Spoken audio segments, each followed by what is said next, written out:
Boa noite, pessoal, tudo bem? Mais uma vez estou aqui, gravando mais um vídeo, pegando prática nessa gravação aqui, para passar para vocês agora um pouco do conteúdo de continuação no nosso segundo bimestre. A gente, no primeiro bimestre, nós fizemos uma revisão de História da Música 1, desde da música primitiva, todos os contextos estéticos, passando pela música antiga e buscando essa música, esse caminho da música ocidental, desde a Grécia, passamos por Roma, passamos pela Idade Média, passamos pela Renascença no século XV, depois Barroco, Classicismo, Romantismo e finalizamos ali no Impressionismo, que seria o início da música moderna. Quando eu falo para vocês esse caminho que a música ocidental tomou, eu quero dizer que o caminho tonal, desde os nossos primeiros estudos lá da Grécia Antiga, e estudando todas aquelas estruturas, nós, se fizermos uma linha do tempo, a gente vai ver que culminou tudo na música tonal, e por 3 séculos todas as composições da música ocidental, ela buscou esse caminho tonal. Vai chegar no século XIX, o romantismo, a partir de mais ou menos dos anos 20 do século XIX, você vê que a música ela vai tomando um caminho de ampliação dessa tonalidade.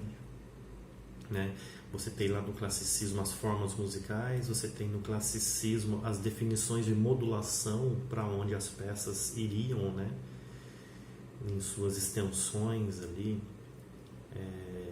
mas que vão se saturando a partir do século XIX. É como se os compositores começassem a perceber que a música tonal estava chegando ao seu limite de exploração composicional. Ela acaba...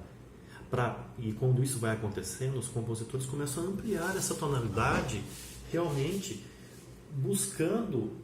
A gente pode até imaginar buscando um cromatismo total ali, da música. Então existem peças no século XIX que você tem dificuldade em análise de achar o centro tonal. Isso começa a acontecer com o Richard Wagner. Se a gente pegar o prelúdio da obra Tristão e Isolda, a gente ouviu em sala, peço para que vocês ouçam de novo com atenção, escrevam as impressões que vocês tiveram,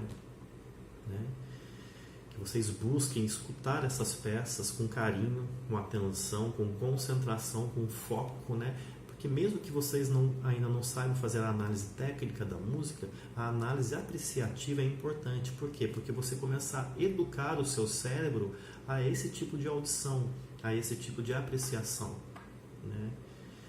É muito interessante porque o nosso ouvido perceptivo, o nosso ouvido musical, ele foi educado.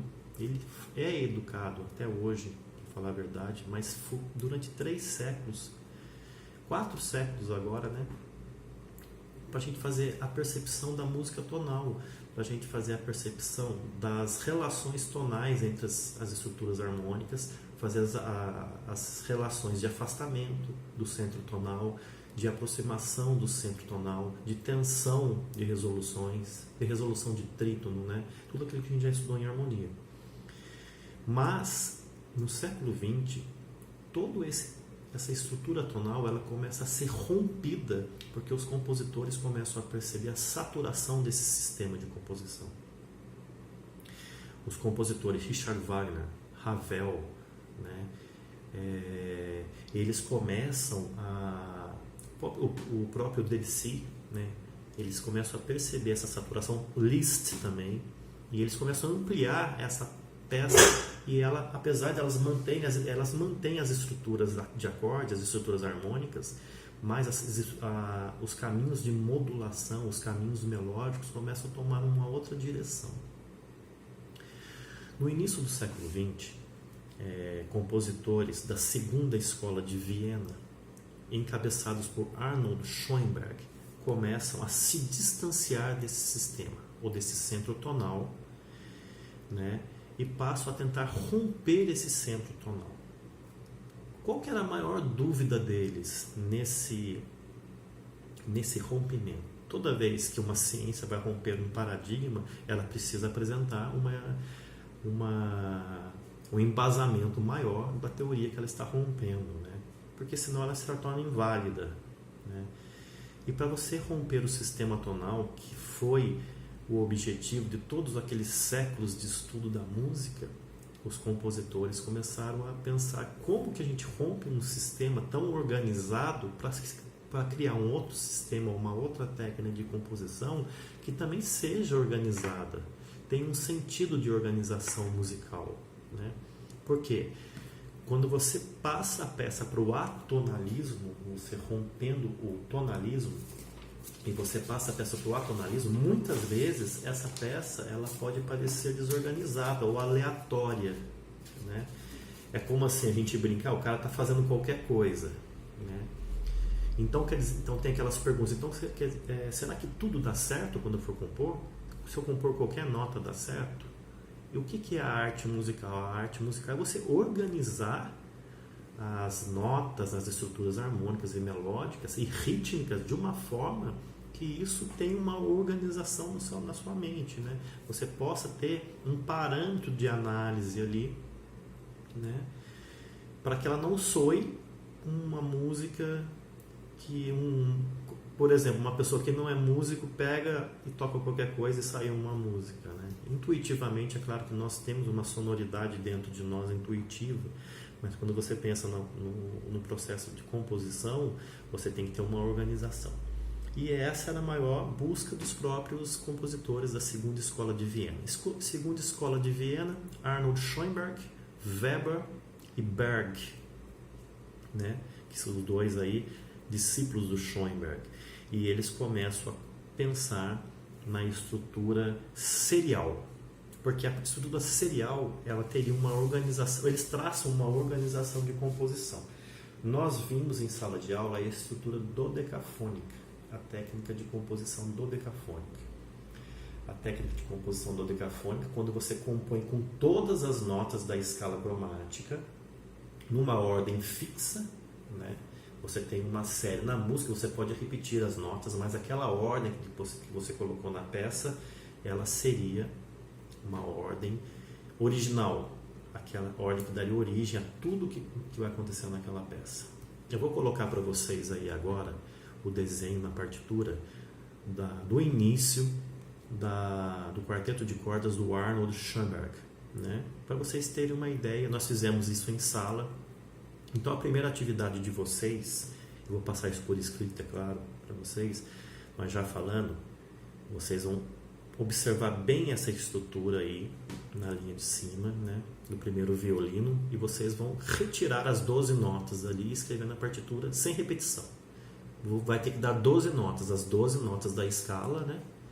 Elas não estão na ordem certinha, está na ordem que o compositor colocou, mas você tem que escrever na partitura e achar essas 12 notas. Tá? Esse é um primeiro passo para você entender uma estrutura que não é mais tonal. É uma estrutura que vai ser composta em cima dessa ordem de 12 notas, que é chamada série dodecafônica. Nós estudamos também em sala de aula como eram as séries, né? Além da série original, você tinha a série invertida, você tinha a série retrógrada e a série inversão da retrógrada, onde você tem uma matriz composicional em que o compositor baseia para compor toda a peça que ele fez, tá? Então o primeiro passo agora é você entender a Segunda Escola de Viena, que foi a escola que rompeu o paradigma tonal, criando realmente uma estrutura organizada de composição, né? Que a gente chama das composições pós-tonais. Você vai do atonalismo até um sistema mais organizado, que é o sistema serial, né? Nós vamos ouvir essas peças em sala. Enquanto a gente estiver aqui no EAD, vou pedir para vocês ouvirem, né? E essa Segunda Escola de Viena é uma escola bastante importante, porque no século XX ela realmente baliza toda a música na Europa, praticamente no século. Por quê? Porque todas as pessoas que queriam manter ainda a composição clássica, a composição romântica, naqueles estilos, naquelas estéticas, elas estariam fora da vanguarda musical, né? Mas uma coisa bastante importante, primeiro passo, a música pós-tonal dodecafônica, a tonal dodecafônica, ela utiliza ainda as notas da música temperada, tá? Música temperada ainda, certo? Esses compositores pós-tonais, eles chamam a música tonal, a composição tonal, de prática comum. Então, muitas vezes vocês vão ler alguns artigos que eles vão falar os músicos, as composições da prática comum, que seria a prática da música tonal, né? Quando você rompe essa prática tonal, chama música pós-tonal, música serial, música atonal, e a composição serial dodecafônica foi uma das primeiras a serem traçadas. Depois surgiram outras também. Para que a gente consiga entender bem e fazer a junção da audição ou apreciação das peças, o estudo da história, e também nós precisamos estudar um pouco de análise, que seria um tripé aí: análise, apreciação, conhecimento da história. A partir das próximas aulas eu vou entrar um pouquinho com vocês em análise pós-tonal, tá? Eu vou pegar uma introdução a essa teoria pós-tonal. Vou passar para vocês o autor, eu vou seguir um livro que eu achei um livro bem interessante, porque é um livro bem organizado, tá? E vou destrinchando ele para vocês. A gente não vai entrar tão profundo nisso, mas pelo menos para vocês conhecerem as operações e como eles visualizam a música hoje, na atualidade, né? E é bastante importante de conhecer essa análise. Muitos de vocês, muitas salas aí fizeram aula de harmonia comigo, né? Hoje a faculdade cresceu bastante, a faculdade está fazendo uma coisa muito legal, que ela renovou a sua grade teórica, né? Hoje, a partir desse semestre, nós vamos ter vários tipos de harmonia para estudar. Vamos ter a harmonia tradicional, a harmonia funcional, a harmonia que a gente chama de harmonia popular, que eu gosto de chamar de harmonia mais homofônica, aquela análise das estruturas dos acordes. Vamos ter também morfologia, né? Ou chamada análise musical, que o professor Rodrigo está dando, também é muito importante a gente entender. Então nós vamos se aprofundar nessas análises.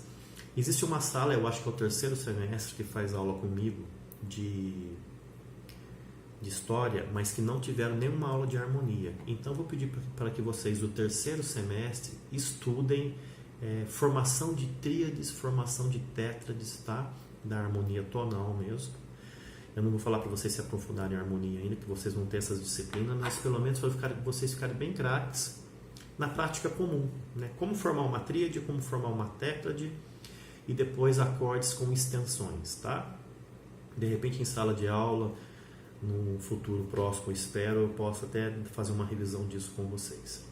Mas, como agora a gente está estudando a segunda escola de Viena, com as composições dodecafônicas e composições seriais, a partir de Schoenberg, Berg e Weber, né, que foram aqueles que romperam o paradigma tonal na música do século XX, eu vou pedir para vocês, nessa primeira aula, escutarem também, além daquelas peças que nós já ouvimos em sala de aula, assim, o quarteto de cordas número 4 de Schoenberg. São 4 movimentos, tá? Ele tem aproximadamente 32 minutos a peça toda. Eu quero que vocês ouçam muitas vezes isso daí. Ouçam até acostumar com a sonoridade. Vocês vão escrever para mim as impressões que tiveram de cada movimento, tá? Na parte organológica de instrumentos, é uma instrumentação simples, né? Violino, viola, cello e contrabaixo, né? O quarteto mesmo. Mas que vocês ouçam muitas vezes. Comecem a perceber e comecem a educar o ouvido de vocês para essa música que já não tem mais a organização do sistema tonal, né? Você já não tem mais um centro tonal. Agora as notas, elas têm importâncias iguais dentro da peça. Você tem as 12 notas, que é a primeira série que nós vimos lá do Schoenberg, que eu coloquei para vocês aqui, ó, né? Vou colocar para vocês aqui. Vocês vão buscar, pegar essa série, analisar, escrever no caderno de vocês a série. Depois eu vou ensinar para vocês como que se faz uma série retrógrada, como que se faz a inversão das notas. Isso é bastante importante para a gente entender como é a inversão na música, na teoria pós-tonal, né? Mas por enquanto, vamos fazer assim. Por enquanto, só ouvindo. Ouçam bastante a música, escrevam sobre a música, né? Você vai ver que a mente de vocês, o cérebro, ela vai começar a comparar essa audição com as músicas que vocês estão acostumados a ouvir, né? Muitos vão falar assim, nossa, mas que estranho, nossa, parece que é estranho, nossa, a música é esquisita.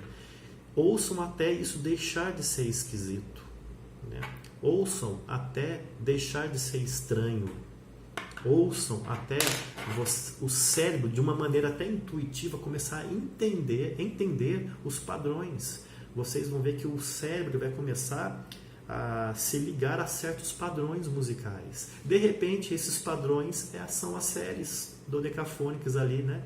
Caminhando, se estruturando harmonicamente, se estruturando melodicamente, que é uma base da música do século XX e também a base do que nós vamos estudar a partir de então. Tá joia? Espero vocês com bastante estudo. Vou mandar para vocês um arquivo bem interessante de uma professora, um arquivo, não sei se é da professora, mas é um arquivo escrito da USP, tá? Do departamento de música, bem interessante, que conta um pouquinho dessa história da música do século XX. Tá joia? Peço para vocês continuarem lendo os livros, tá bom? Os livros lá, fiquem craques em história da música, é muito importante, tá bom? Esse artigo que eu vou falar para você conta um pouquinho dessa história do século XX, fala um pouquinho desse termo prática comum e pós-tonal, tá joia? Mas o mais importante agora é vocês ouvirem e apreciarem. Então não esqueçam, Quarteto de Cordas número 4 do Schoenberg. Eu vou tentar achar a partitura para vocês, tá? Se eu conseguir achar essa partitura, eu vou mandar para vocês também. Seria legal se a partitura estiver fácil, vocês escutarem, olhando, seguindo a partitura. Ouçam várias vezes seguindo a partitura. E quando vocês encontrarem ali a própria série, a série original, que eu coloquei aqui para vocês no vídeo, vocês circulem essa série original. Nossa, eu achei 4 notas em seguida daquela série original. Circulem. Nossa, essa série aqui parece estar ao contrário, né? Era de trás para frente. Circulem. Essa busca, esse estudo é importante para o músico. Esse estudo é importante para aquele que quer se profissionalizar na música, para quem quer dar aula de música, né? Entender todos esses contextos musicais. Joia? Boa noite a todos.